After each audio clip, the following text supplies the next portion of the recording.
All right, so this is going to be the first half. Of course, this would be done while I'm pumping. So excuse the vibration and pumping noise, I guess. I also live in New York City, I live in Manhattan, so excuse if you hear noise. My window's open. So, I don't really know the flow of this. Sorry if you see me. This is gonna be so weird. But isn't this motherhood? Isn't motherhood raw? I thought I would start with telling you guys what is breastfeeding.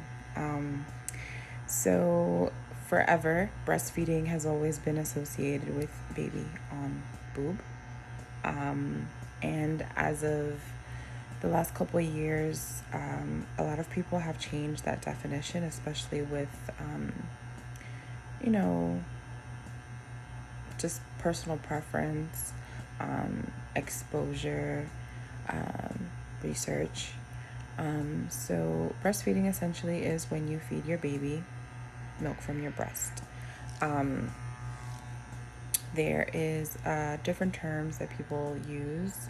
Nursing, meaning you directly feed baby from boob, or exclusively pumping, pumper, however you want to label it, is when you express milk into a bottle or some sort of vessel and feed baby that way. There are moms who sometimes do both.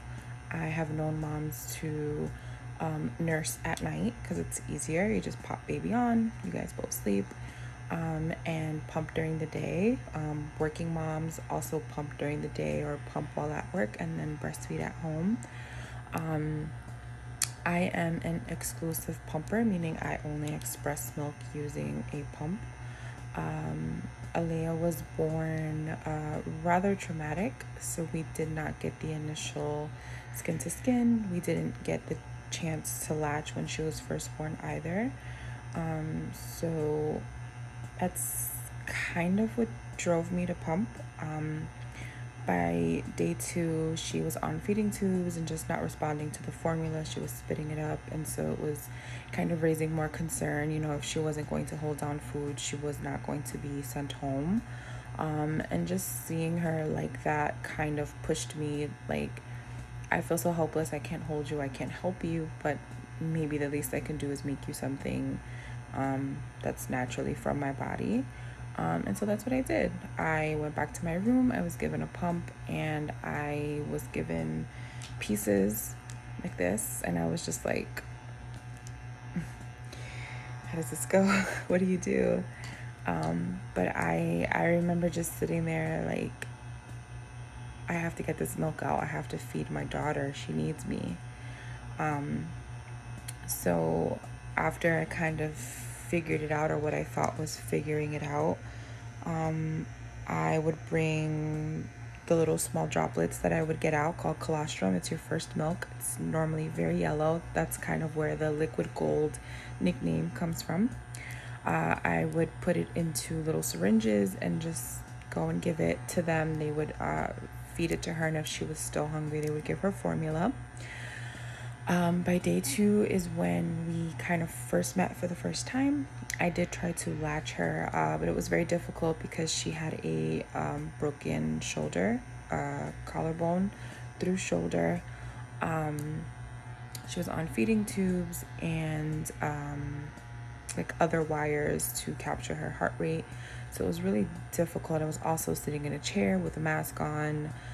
She was a 10.9 pound baby. So it was very uncomfortable, very difficult. So needless to say, latching in the NICU didn't really go so well. So I just continued to go back to the room, pump, pump, pump. Of course, I was a little discouraged seeing the small amounts. I always thought a good supply meant just milk flowing, filling up bottles, and I think that's why my first time with my son didn't go so well, is because I had this unattainable expectation of what I was supposed to be doing with my body. And once you set those unrealistic goals or, preconceived notions, you're kind of setting yourself up to fail. I know that sounds really harsh, but at least for me, I set myself up to fail. And I would always look at the little droplets like, what is this gonna do? And I remember my husband and I will always carry these words with me. It was like, be proud of that. You made that. Your body made that for her. Go hold your head up, walk down that hallway, and bring her that milk. She needs it. And the more I pumped, the more milk I saw come out, and I would, text my support system like, oh my God, there's milk, it's coming out.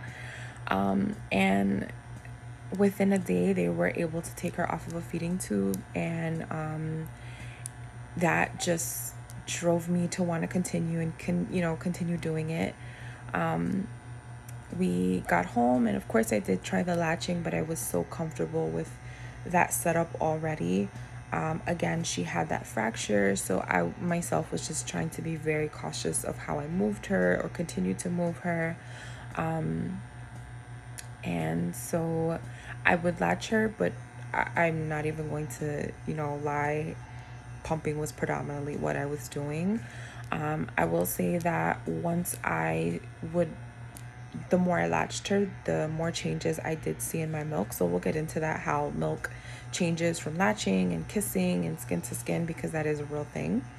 I just kind of wanted to share my story with you guys, because not every birth is beautiful. Not everything goes according to plan. We as moms can plan things to a T, and not to bring religion into this, but this goes for any religion. I was always told, if you want to make God laugh, tell him your plans. And it's so true.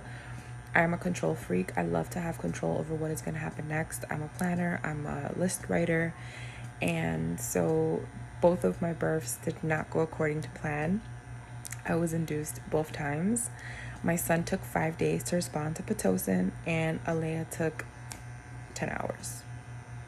I went from 0 to 5 in about 2 hours, and then I was steady at 5 at 10 p.m. They were like, okay, nothing's happening, we're just gonna put you to sleep and try again tomorrow.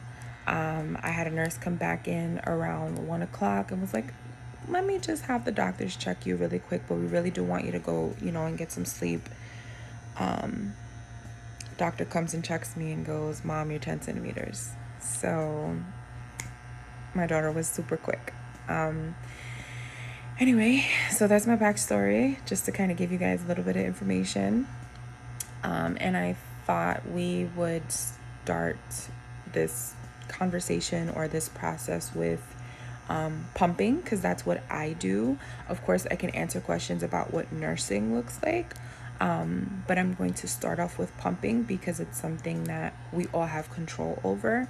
And I want to explain to you what pieces are, what these, names of parts mean, because I had no idea what any of this meant. I had no idea that my nipples were a size, or they could be 2 different sizes. With my son, I was given a pump. I pumped. It worked. It didn't work. That was it. I remember with my son, I was very cringy. I couldn't stay still. The feeling of pumping was too, the sensation was too much. I remember I would pump like this. Like, I couldn't stay still, and so I didn't sit long enough to pump. I didn't pump enough throughout the day. And then with Alea, I just kind of figured it out on my own, honestly. I'm 9 months postpartum, 9 months into pumping, and I'm still finding new things that, make this process easy for me, or I'm still learning things that I did incorrectly or not enough of. And so that's kind of why I'm here. I wish I had someone in the moments of me starting my journey who was on this journey to tell me, no, you don't need to spend $100 on a nursing bra, or nursing is directly feeding from breast exclusively, pumping is exclusively, withdrawing milk. I wish I had that person, and I didn't. So hopefully I can be that person for you. And if not, I'm here to, answer questions. And I hope in some way, shape, or form this helps someone. That's my goal, to answer questions. Motherhood is scary and it's a lot, and we all need someone, you know, for direction or advice or just to listen, honestly. All right, so let's just get into it. 10 minutes later, right? Hopefully I didn't bore you guys yet. So like I mentioned, I'm an exclusive pumper. That means I use a pump. I have tried about 7 pumps so far. In the hospital, you're given a hospital grade pump. It just means it's the strongest suction, battery life type of pump you can have. It's normally one that's attached to a wall, unfortunately. And it's also something called a closed system. So a closed system is the cleanliest way you can use a pump. So essentially, closed system pump means that there's some sort of barrier between your wiring and your flanges, so, or your connectors rather. So these are connectors. This is what connects your wire, like so, to your flange. This is a flange. I know this may sound like, duh, Asia, I know what a flange is. I didn't know what a flange was. What are these things? Can I have more of these cup things? I had no idea what this was. You had to see me when they gave me the box. I was like, are these Legos? Like, what are we doing? I had no idea. All right, so back to that. This is the flange. This goes over your boob. This is the connector. It's what connects the flange, the tube, to the whatever you're going to pump into. In this case, we're using bottles, right? There are small neck and wide neck bottles. If you're going to be pumping with something like a Spectra, you're going to have wide neck bottles, meaning this hole is wider. This would be wider. These are Medela connectors, Medela pump connectors, Medela bottles. But the Walmart bottles fit, Dr. Brown bottles fit. If you're using wide neck, you can use MAM. Spectra comes with bottles, and most other bigger names come with connectors that you can change into the connector part to make it fit whatever else you want to fit. So this piece is for the Kindy system. Kindy system are bags. You attach it to the bottom of this, and then you can pump directly into a bag. I started doing this to pump outside, or when I first went back to work, I used this setup. Now I have my own private office, so I just pump as is because no one's in there. No one sees me with my boobs out. And then open system, so drawing everything back, open system is when you don't have that backflow protector to prevent the milk from going into the tube. I said earlier on that was the most cleanliest way to pump closed system, and that's because in the event you don't have that barrier, you're doing open system, which is fine. But if you're doing open system and the milk backs up into your wiring, it can go into your pump, and then obviously your pump now has milk in it. So if you're ever planning on sharing a pump with anyone, that just mildew, bacteria, think of that. But if you're the only person going to be using that pump, for example, I know I'm not sharing this pump with anyone. If, God forbid, my milk went into my tube, which it has happened plenty of times, I just throw the wire out and get a new one. Do not clean your wiring. It's almost impossible to get all the water out of the wire. And again, the water can go into your pump and mess your pump up. Okay, so there's hospital grade pumps. There are second grade pumps, like ones your insurance will give you. I was given... reach it? I can't reach it. I was given the Medela Pump and Style. It's covered by your insurance. There's a bunch of options. My lactation consultant just chose one for me. I didn't care. I just wanted something, you know, that worked. It worked for me in the beginning. It doesn't have many like suction settings. It's a knob and you just increase the suction. And there's also something called a letdown mode. Letdown mode is kind of like a faster suction, kind of like a pulsing. It kind of triggers your boob, like, okay, something is suckling, we need milk. Versus you increasing the suction mode. Sometimes they're like longer pulls. Or the suction kind of squeezes your nipple tighter each pull to kind of get the milk out. I know other moms really like Spectra because Spectra has many modes. So there's like different levels of vibration, different levels of suction. Medela and Spectra can easily be open or closed system. It just depends on the parts that you're using. I always recommend to get backflow protectors because when milk gets into the tubes, it's annoying. So that's just something to think about. I used my Medela for like the first 3 months, and then I got my first case of mastitis. I woke up in the middle of the night with this terrible pain. My boobs were super, super hard, and I was like, what the fuck is happening? And I kind of like nervously tried to pump, and I was squeezing my boob, and I was just crying like, I need to get this feeling, you know, I need to stop this feeling. I remember putting heat and then cold and then panicking, and it didn't help. That kind of led me to find these guys, which a lot of people ask me about.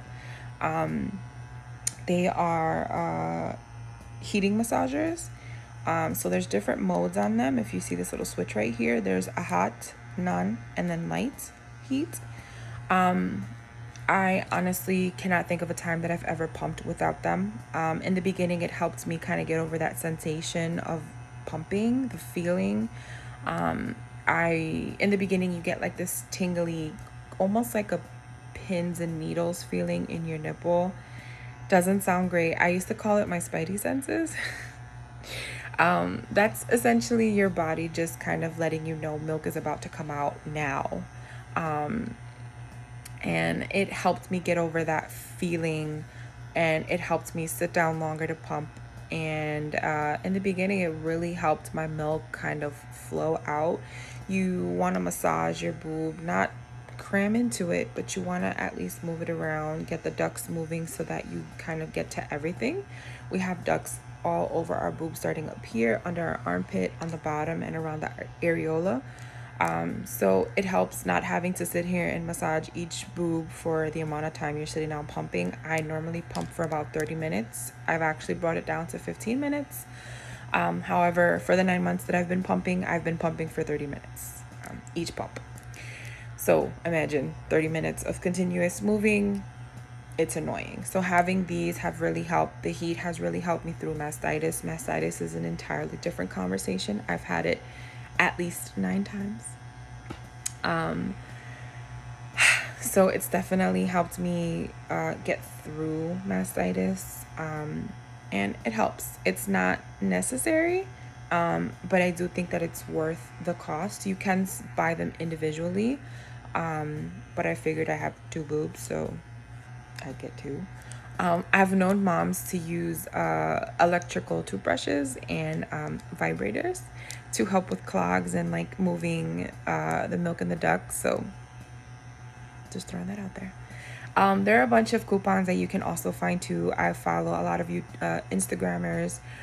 One is amazing. She's Be My Breast Friend. She has like an affiliate coupon code. I've also had an experience where one stopped working, the other vibration wasn't as vibrant, and contacted the company, and they sent me a brand new pair free of charge, complete brand new box and everything, and I still have the old pair here. So they're a really great company. Sorry, I'm rubbing my eye. It's also like 1 o'clock in the morning, by the way. This is a super long video as it is. It's 19 minutes. Oh my god. So let's wrap this up. We're gonna probably make this into different segments. But again, just to kind of recap, you want to make sure that if you're going to go the pumping route or the nursing route, but you want to have a pump on hand, that you measure your nipples, know the size of your nipples. You want to measure them now before you start pumping, because your nipples increase as you pump. So what you want to do is you can get a ruler, and you're going to measure your boob. You're then going to add 4 centimeters onto whatever you've measured. So for example, my right is a size 17 and my left is a size 15. Yes, they can be different. I've always heard that average women are size 24 to 27, and that's why most pumps come with those size flanges already. So if you purchase a pump or you're given a pump, it's going to come with flanges 24 and 27, and I believe the hospital will also give you a 32. So a 32 is obviously much larger. You can just stick that into the connector. If you need something smaller, most pumps will make you put the bigger one, so 32, and then you would stick smaller one, 24, whatever it is, into that larger one. I learned that the hard way. I thought it was dumb the way it looked because it was so extended. I thought I was doing it wrong. But it turns out I was doing it right. So there's that. But I'm here to tell you that that's what you do. Or you can stick the 24 or 25. I think Spectra does odd numbers. Medela does even. You can stick the 24 or the 25 into the connector. And then they sell inserts that you can put in to make it smaller. In my in-bra pumping connectors, I have inserts. In my just normal pumping at home, I just do the smaller one. So I have purchased 17. I have pumped at a 32. I have pumped at a 25, a 27, a 24, a 21, a 19, and a 17. What does that mean? That means that I have put my boob into a circle. This is the size, the diameter here. And the reason why it's so important to make sure that you're measuring correctly is because if you think about it, if your nipple is a size 19 and you're pumping with a 32, imagine how big that hole is, right? So this is a size 19. If we almost double that and then you put your nipple into that hole and your nipple is nowhere near that big, your areola is also going to get sucked into that. Let's take a second to think about that pain. No. Pumping shouldn't hurt, ever. Nursing shouldn't hurt, ever.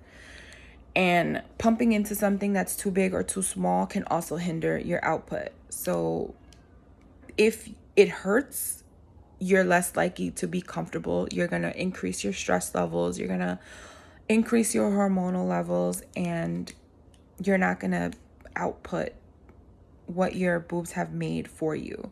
So you just want to make sure that you have that correct. That is almost the most important thing when you're starting this journey.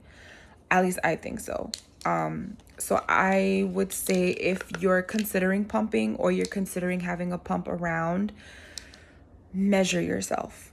There are plenty of websites that have printable like measurements that you can print out and cut it and wrap it around your boob. That's how I measured myself. There are also things on Amazon that you can purchase, like sized diameter, what do you call those? Like cutouts. And you can just stick your nipple in the middle and see what size you are. You may go through a couple sizes. Like I said, I'm currently using a 17, but as of lately, it's been uncomfortable. So I think I may go up to a 17 and kind of just remind my boobs to slow down, relax. You're a 17. This is what a 19 feels like. So if you want to do 19, let me know. Yeah, I would say start there, ladies. My next video will be on how to start, what a stash is, how to increase, how to decrease. So hopefully this video didn't bore you. Hopefully you come back. Hopefully this answered some questions for you. And yeah, actually, I have 2 more things to show you. So on top of pumping, if you're going to be nursing or pumping, some moms pump one side at a time. I was doing that. It's annoying. It's effective. I think I got the most milk when I did one side each. Because if you think about the suction, it's focused on one side. But if you're going to be doing that, I was told to purchase a silicone pump. Most people buy the Haka. It's the most popular one. I had the Haka, and then I bought this Nuke one when I misplaced my Haka, and I was going through mastitis and I needed this. I use this almost every single day in the beginning of my pumping journey. I pumped one side with a breast pump, and that was only because that I only had one size that fit me, that I thought fit me at the time, flange, and I was waiting for the size, the correct size, or what I thought was my correct size at the time, to come in. So I pumped on one side, and then you apply this to the other side. So you can manually pump with this, or you can just let the suction work for itself. So the way you apply it is you push this back, you put it onto your boob, right? So you're squeezing, you let that go, and then it's going to suck your nipple through here. That suction is going to kind of trigger your body that you need milk, and it's going to have a pulling motion happening. I easily got 4 ounces of milk just by pumping one side, and the sensation, because that's kind of what triggers you to have a letdown. So I didn't have to go and pump the other side. Or what I would do is when I would swap, take this, put it on the side that was just pumped, make sure I got everything out, and then pump the other side. That was kind of like my pumping routine in the beginning. And then the second way you can use this is you can apply it to your boob and do the suction yourself. If you have really good hand muscles, that'll work for you, not for me. And then the third way that I used this was when I had mastitis. I put Epsom salt, hot water, applied it on my boob, stuck a massager on it, and that was kind of how I got through my first couple mastitis experiences. My nipples were completely split, bleeding, you name it, I had it. And I just could not for the life of me put a pump on. It was excruciating, and so this came in handy. The last thing that I just really quick want to tell you about, if a pump just doesn't work for you, or just because, manual pump. The first time I went on vacation after having my daughter, I was like, what do I do? Like, how do I pump outside? I had a pump that was connected to a wall. You will start to plan your entire life on pumping. So a friend of mine was like, why don't you get a manual pump? Because if you're out and about and that 3-hour mark hits, at the time I was every 2 hours. So that, 2-hour mark comes by and you're online waiting for food or something and you have to pump. And trust me, ladies, in the beginning, before you regulate, meaning before your body knows exactly how much milk to make for you, your boobs are so engorged. You are almost like watching the clock for that 2-hour, 3-hour mark, whatever your preference is, to pump and let that milk out. And again, you have the tingling, the spidey senses are happening. It's a lot. So if a baby's crying, your baby's crying, you're looking at your baby for too long, it's hitting your 2 or 3 hour mark, you can imagine how crazy your boobs are going, because that myth of hearing babies cry making you have a letdown is so true. Okay, it still happens to me. I hear babies cry and my nipples are like, we must feed the baby. Where's the baby? Give us the baby. So I got a manual pump. I can't say that I've used it a lot, I'll be honest. I pump after I got a electric pump. I pump outside. I don't care what anybody thinks. But it's good to have. I've also used this during mastitis when I just couldn't attach a pump to myself. I did manual pumping and it hurts still, but it helped me control the pace that I was going on that, infected boob, and also it has a very strong suction. So a lot of moms will go to this to empty them faster. I've known moms to get like a full bottle of milk just from 10 minutes of manual pumping. Again, if you have the hand muscles for it, by all means, it's not for me. I'd rather put the pump on and do something else with my life.